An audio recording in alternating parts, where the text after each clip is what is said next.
चाहिँ यहाँ पौडी गर्दैछु है।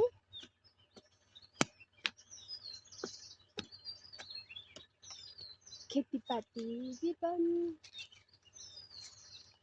बोडी गोड्दै मकै गोड्दै सिजन भइरहेको छ अहिले चाहिँ।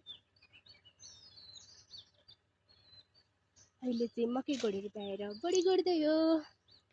सबैजना आउनु होला बोडी गोड्नलाई र फलेपछि खानलाई।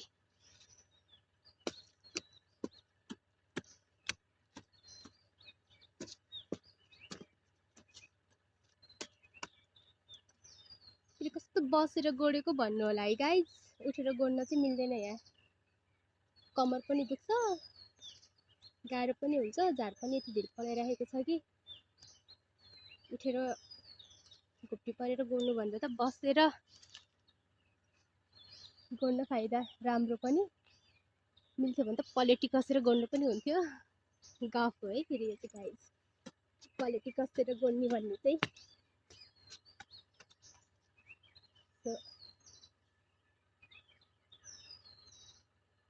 यसरी यस्तो गर्मीमा नुहाएर आएर बोडी गोड्नुको मजा नै छुट्टै छ।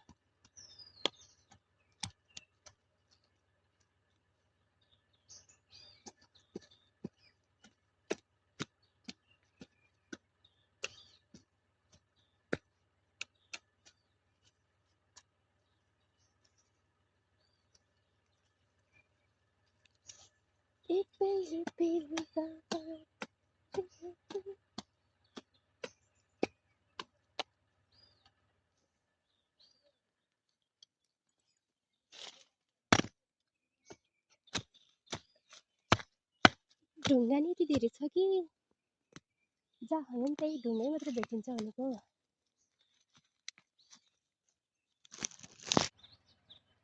गाइज माइतमा चाहिँ